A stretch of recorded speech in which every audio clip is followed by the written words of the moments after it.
Sziasztok nyilasok, köszöntelek a csatornámon, Attila Taró.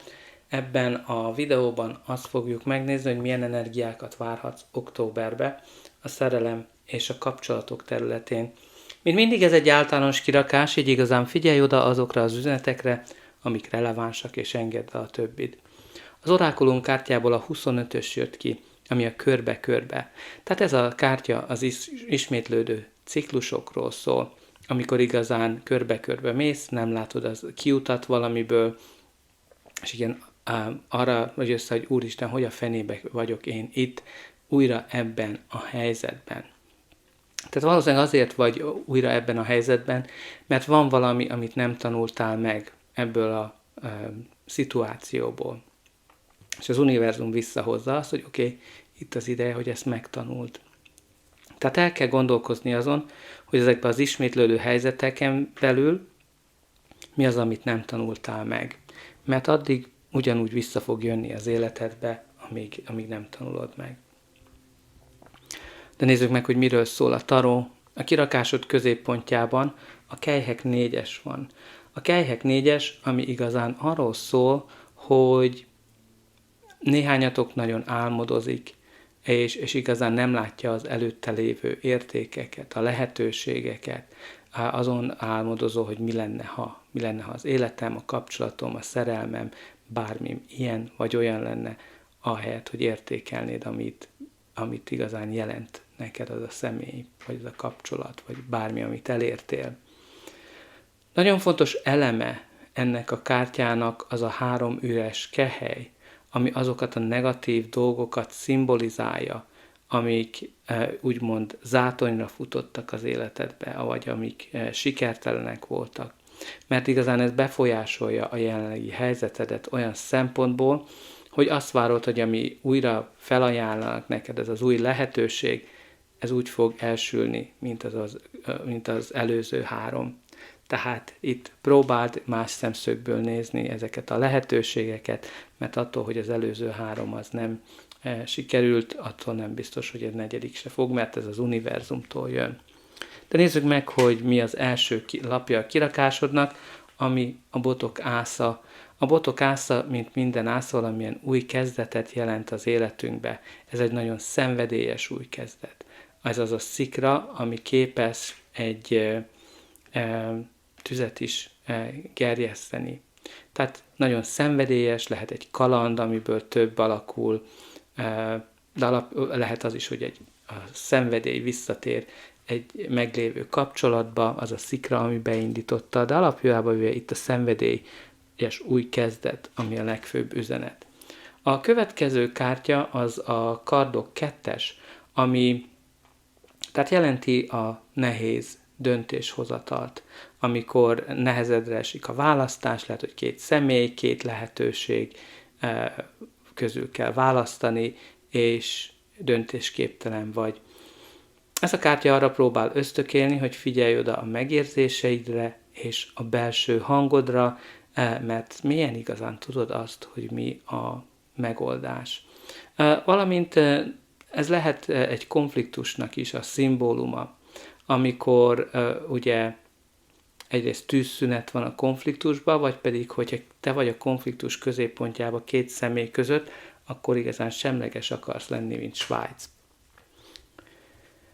A kirakásod a kardok 5-össel folytatódik, ami a konfliktusnak a szimbóluma, a kemény konfliktusé, amikor igazán mindenki győzni akar, nincs megfelelő kommunikáció, együttműködés, és mindenki arra törekszik, hogy az ő akarata érvényesüljön.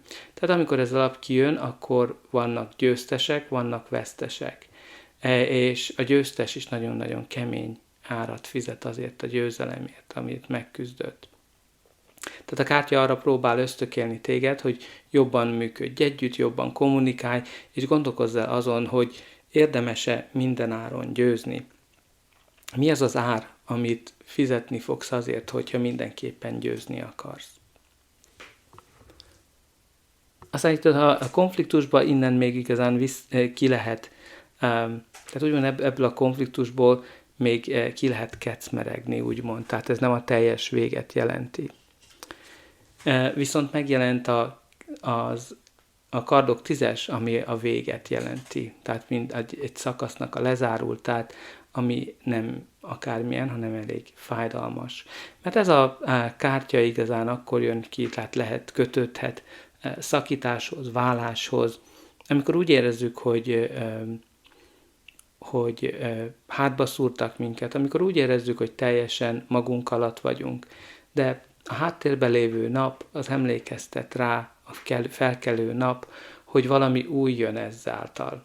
És lehet, hogy most sötét van, lehet, hogy most teljesen magad alatt vagy, de innen már csak fölfelé vezet az út, és a keze áldásban van, ami jelzi azt, hogy valamilyen áldás jön ki ebből.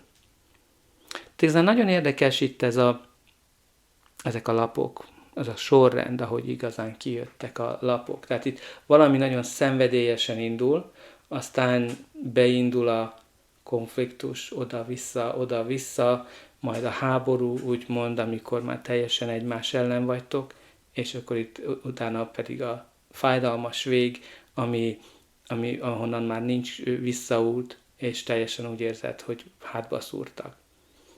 Tehát, és utána ugye a jelenlegi központi helyzet, ami jelzi azt, hogy ugye azt várod, hogy ugyanez fog történni, amikor hogyha elfogadod ezt a kelyhet, tehát ez a körbe.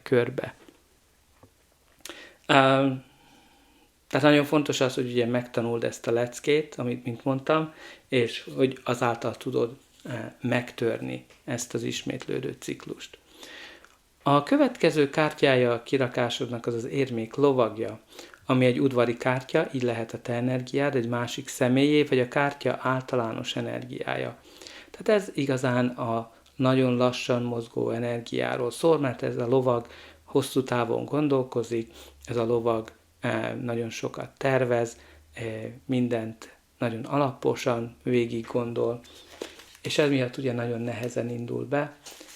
De amikor beindul, akkor a garantált sikernek a szimbóluma. Tehát ilyen szempontból kapcsolatok területén ez lehet egy nagyon megbízható személy, megbízható, hűséges személy, vagy kapcsolat, úgymond. De nézzük meg, hogy mi lesz ennek a kirakásnak a végkimenetele, de előtte ne felejts el lájkolni, megosztani, valamint feliratkozni. Azzal mindenképpen jelzed, hogy ez a kirakás segített, és te is segítesz nekem abban, hogy növeljem a csatornát, hogy minél több emberhez eljusson az üzenet, különösen azokhoz, akiknek szüksége van rá. Neked ez csak egy gombnyomásba kerül, úgyhogy remélem már meg is nyomtad mind a like és a feliratkozás gombokat, és persze ne feledkezz el a kommentekről. Nagyon érdekel, hogy hogyan rezonál ez a kirakás a te életedre vonatkozólag, valamint ér be pozitív megerősítéseket, például azt, hogy a jobb kommunikációra és együttműködésre törekszem, valamint az, hogy nyitott vagyok az előttem lévő lehetőségekre. Aztán a következő kártya az a botok 6-os. A botok 6-os az a siker és a győzelemnek a lapja, amikor ugye sok-sok háborún mentél át, és itt győztesen kerülsz ki ebből a helyzetből, sikereket érsz el. Lehet, hogy egy sikeres kapcsolatnak is lehet a szimbóluma, vagy az, hogy ugye, ha vállás van, akkor itt jól kerülsz ki ebből. Alapjában véve néhányatoknál a botok 6-os jelezheti azt, hogy nagyon sokan figyelnek rád, nagyon sokan érdeklődnek, nagyon sokan szeretnének megismerni téged. A következő kártya, aminek üzenete van a számodra, az a végítélet. A végítélet az igazán az újjászületés, a feltámadásnak a lapja, amikor, mint egy főnix, a hamvakból úgymond újraéledünk. Ez a kártya kötődik a múlthoz is, tehát itt van valami múltbeli tevékenység, múltbeli dolog, ami valamilyen módon visszajön az életünkbe, kihatással van rá, tehát ez a karmának a tipikus szimbóluma. Aztán ez ugye jelentheti a felismerést, tehát lehet, hogy sikerül felismerni azt, hogy mi az, amit meg kell tanulni ezekből a folyamatokból, amiken itt átmentél. Jelenthet ugye az ítéletet, ami például, hogyha peres eljárásba, vállásba vagy, vállófélbe vagy, akkor jelzi azt, hogy itt egy döntés születik, ahol mindenki megkapja azt, amit érdemel. Nem biztos, hogy azt, amit akar, de azt, amit érdemel. De alapjában véve itt egy győztes helyzetet látok ezzel a botok 6-ossal. Lehet, hogy nem feltétlenül az, amit szeretnél, ez igazán a kelyhek 4-esből derül ki, de mégis egy olyan dolog, amit megérdemelsz, és igazán a győzelemnek a szimbóluma. Aztán az utolsó helyre a botok királynője jött ki. A botok királynője, ami ugyancsak egy udvari kártya, így lehet a te energiád egy másik személyé, vagy a kártya általános energiája. Tehát a botok királynője az gyönyörű szép. A botok királynője az tündököl. És igazán bármit meg tud szerezni, amit akar, mert nagyon jól tudja használni. A vonzás törvényét pozitív, mindig a nap felé fordul. Tehát itt jelentette valaki, aki megkapja azt, amit akar, jelenteti egyszerűen azt, hogy próbálj pozitívan állni a dolgokhoz, mert ugye a botok királynője az ha valamit akar, ő megszerzi, nem érdekli, hogy mások mit szólnak, úgymond. Tehát lehet, hogy ez az üzenet. Szóval lehet, hogy két személy között van kapcsolat, ugye, akiket a botok királynője és az érmék lovagja testesít meg. Ugye, mint láthatod, más irányba néznek, tehát lehet, hogy közöttük van a vállás. A pakli alján pedig az ördög jelenik meg, ami igazán visszautalhat erre a körbe-körbe energiára, amikor nem látjuk, hogy egy helyzetből a kiutat. Az ördög igazán jelenteti ezeket a negatív ciklusokat, de általában arra próbálja felhívni a figyelmedet, hogy van valami, ami kiesett az egyensúlyból. És igazán valamit túlzásba viszel az életedbe, tehát ezt neked kell felismerni, ez lehet ital, lehet kábítószer, szex, függőség, vagy pedig kontroll, igazán bármit az ember túlzásba vihet, egy mérgező kapcsolat, vagy egy mérgező személy, mert ugye az ördögnek mindig van olyan oldala, ami visszacsábít. És ugye ezért mész át ezeken az ismétlődő eseményeken újra és újra, mert az ördög az életedbe, amit szimbolizál, az mindig visszacsábít. Tehát, mint mondtam, az ördög azért van itt, hogy igazán arra szólítson fel, arra emlékeztessen, hogy a döntés az a tied, hogy meddig maradsz ebben a helyzetben. A cigány kártyából pedig a féltékenység jött ki, tehát ami jelelheti a félelmeket, de persze a féltékenységeket, tehát lehet, hogy itt valaki túlságosan próbál valamit kontrollálni, féltékeny, stb. Hát igazán ennyi van számotokra, remélem, hogy ez a kirakás segített, és újra üdvözölhetlek.